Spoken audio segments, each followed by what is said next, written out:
पाठ दुसरा, पृथ्वीचे अंतरंग. हा पाठ सुरू करण्यापूर्वी आपण आधीच्या इयत्तांमध्ये काय काय शिकलो याचा जरा आढावा घेऊ, कारण त्यावर आधारितच हा पुढील धडा आहे. तुम्हाला ज्वालामुखी किंवा भूकंप म्हणजे काय हे माहित आहे ना? ज्वालामुखी उद्रेकातून काय बाहेर पडतं आणि ते उष्ण किंवा गरम असतं का, आणि पुढे त्याचं काय काय होतं, खडक कसे तयार होतात, अग्निजन्य खडक म्हणजे काय, हे सगळं तुम्ही मागील इयत्तांमध्ये शिकला आहात. तुम्ही पाहिलं असेल, घरी रोज दूध तापवलं जातं, हो ना? एक दिवस पाठ्यपुस्तकात दिलेला हा प्रयोग करून पहा आणि दिलेल्या प्रश्नांची उत्तरं द्या. याचप्रमाणे अजून कोणत्या पदार्थांबद्दल आपल्याला सांगता येईल ते नक्की पहा. भौगोलिक स्पष्टीकरण द्यायचं झालं तर ते असं सांगता येईल की दूध हे द्रवरूपात असतं, तापवल्यावर त्यातून वाफ बाहेर पडते, दुधावर साय धरते, तिचं तापमान दुधापेक्षा कमी असतं, पण साई खालचं दूध मात्र गरम असतं, ते थंड व्हायला वेळ लागतो. पृथ्वी थंड होण्याच्या प्रक्रियेत हेच घडलं असावं. पृथ्वीची निर्मिती ही सौरमालेसोबत झाली. सुरुवातीला पृथ्वी खूपच उष्ण आणि वायुरूप होती. स्वतः भोवती फिरता फिरता ती थंड होत गेली आणि थंड होण्याची प्रक्रिया बाहेरून आत म्हणजेच केंद्रस्थानी होत गेली. त्यामुळे बाहेरील भाग म्हणजे भूकवच थंड आणि घनरूप स्वरूप असलेलं तयार झालं. पण पृष्ठाकडून अंतरंगात जाताना मात्र उष्णता वाढत जाते आणि अंतरंग अतिशय उष्ण आणि अर्धद्रव स्वरूपात आहे. पृथ्वीचे अंतरंग नेमके कसे आहे याबद्दल मानवाला आजही कुतूहल आहे, परंतु तिथवर कोणी पोहोचू शकलं नाही किंवा ते प्रत्यक्ष पाहणं आजवर शक्य झालं नाही. भूगर्भ शास्त्रज्ञांनी अनेक प्रकारे अभ्यास करून ज्वालामुखीतून बाहेर पडणारा लाव्हा, भूकंप लहरी यांचा अभ्यास करून काही अनुमाने काढली आहेत. ज्वालामुखीच्या उद्रेकातून बाहेर पडणाऱ्या पदार्थात प्रचंड उष्ण लाव्हारस, वायू आणि वाफ आढळली. हा लाव्हारस थंड झाल्यावर अग्निजन्य खडक तयार झाले. तापमान, घनता, गुरुत्वाकर्षण बल आणि दाब यांच्या अभ्यासातून पृथ्वीच्या अंतरंगाबद्दल समजून घेता आले. खाणीमध्ये खोलवर गेल्यावर तापमान वाढतो, तसंच ज्वालारस प्रचंड उष्ण आणि प्रवाही असतो. त्यावरून पृथ्वीचे अंतरंग प्रचंड उष्ण आणि प्रवाही असावा असे अनुमान भूगर्भ शास्त्रज्ञांनी काढले. पृथ्वीच्या निरनिराळ्या भागात सतत भूकंप होत असतात, त्यामुळे भूकंप लहरी पृथ्वीच्या अंतर्गाभ्यातून प्रवास करतात. त्यांची दिशा आणि वेग यांचा अभ्यास करून पृथ्वीच्या अंतरंगाबद्दल अनुमान काढलं जातं. भूकवचाच्या अभ्यासासाठी माणसाने विंधन छिद्रही पाडली आहे. घाटातून प्रवास करताना आपण बोगद्यातून पण जातो, ते मोठं छिद्रच असतं ना.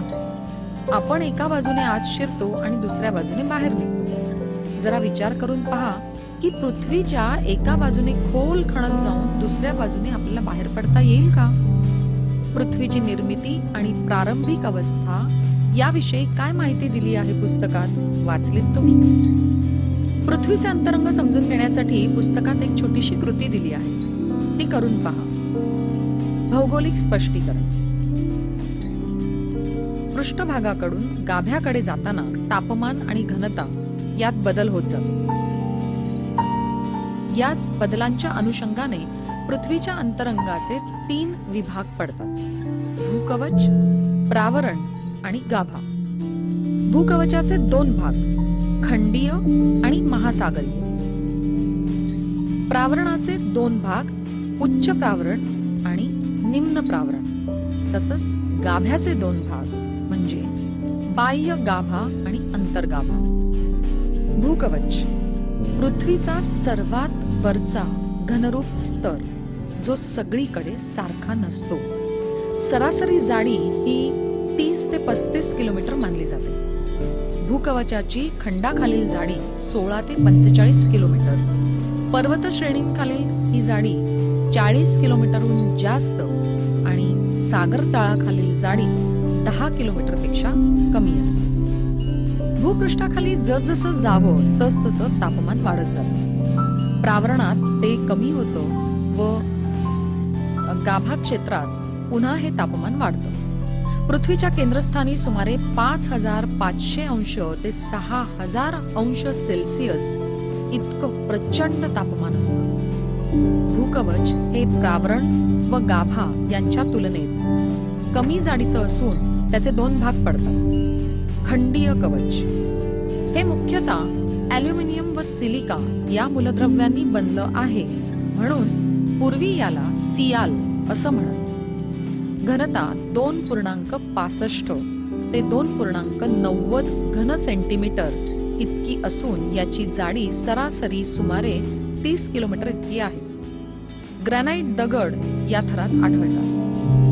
महासागरीय कवच हा भूकवचाचा दुसरा थर आहे. हा सिलिका आणि मॅग्नेशियम या मूलद्रव्यांनी बनला असून याला पूर्वी सायमा असं म्हणतात.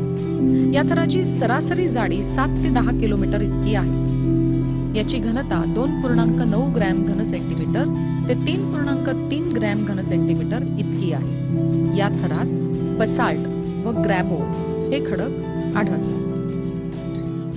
मूलद्रव्यांची नावं आणि नावांची संक्षिप्त रूपं लक्षात ठेवा. पृथ्वीच्या अंतरंगातील प्रत्येक थरात विलगता आहे.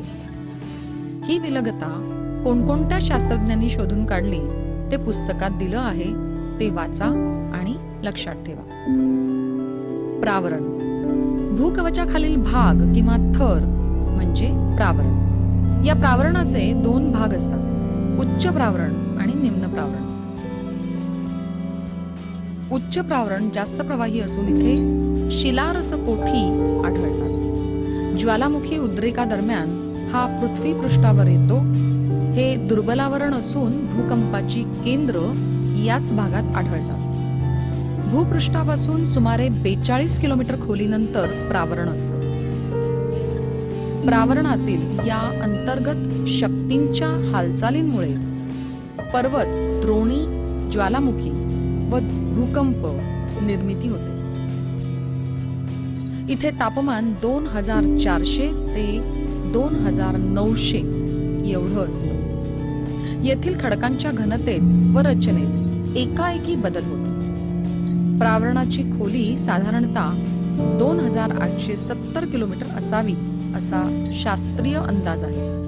प्रावरणाची सरासरी घनता 4.5 ग्रॅम घन सेंटीमीटर असून खोली जसजशी वाढत जाते तसतसे पडणाऱ्या दाबामुळे घनता सुद्धा वाढत जाते. गाभा पृष्ठभागापासून सुमारे 2900 किलोमीटर खोलीच्या पुढे गाभा सुरू होतो. याची जाडी 3471 किलोमीटर एवढी असून प्रावरणाच्या खाली पृथ्वीच्या केंद्रापर्यंत गाभा असतो. बाह्य गाभा आणि आंतरगाभा असे याचे 2 भाग पडतात. बाह्य गाभा पृष्ठभागाखाली 2900 किलोमीटर पासून ते 5100 किलोमीटर पर्यंत बाह्य गाभा असतो. भूकंपाच्या दुय्यम लहरी ह्या गाभा क्षेत्रातून प्रवास करू शकत नाहीत. त्या इथून ह्या गाभा भागात शोषल्या जातात. त्यावरून शास्त्रज्ञांनी असा कयास बांधला की गाभ्याचा हा भाग द्रवरूप किंवा अर्धद्रवरूप असावा. भूकंपाच्या प्राथमिक लहरी गाभ्यातून प्रवास करतात. त्यांचा वेग ह्या बाह्य गाभ्यात मंदावतो. याची घनता 9.8 ग्रॅम घन सेंटीमीटर असून बाह्य द्रवरूप गाभ्याचे तापमान 5000 अंश सेल्सिअस एवढे असते. बाह्य गाभ्याची 2 वैशिष्ट्य म्हणजे ह्या द्रवरूप गाभ्यात लोह खनिजाचे प्रमाण जास्त असून इथे ऊर्ध्वगामी प्रवाह निर्माण होतो. हा प्रवाह निर्माण व्हायचं कारण म्हणजे बाह्य गाभा आणि आंतरगाभा यांच्यातील तापमानाचा फरक. आता एक नवीन संज्ञा म्हणजे भूजनित्र म्हणजे काय ते समजावून सांगतो. पृथ्वीच्या परिवलनामुळे ऊर्ध्वमुखी प्रवाहाला एक गती निर्माण होते.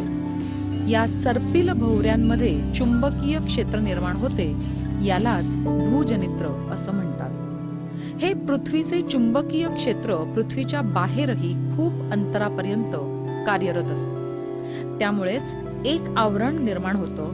हे संरक्षण कवच पृथ्वीचे सूर्यवातापासून रक्षण करते. पृथ्वीवर निर्माण झालेल्या ह्या चुंबकीय क्षेत्राला चुंबकावरण असे सुद्धा म्हणतात आणि हे पृथ्वीचे 5वे महत्वाचे आवरण. अंतर्गाभा भूपृष्ठाखाली सुमारे 5150 किलोमीटर ते 6371 किलोमीटर खोलवर म्हणजे पृथ्वीच्या केंद्रस्थानापर्यंत आढळतो. हा पृथ्वीचा केंद्रभाग असून हा भाग घनगोल आहे.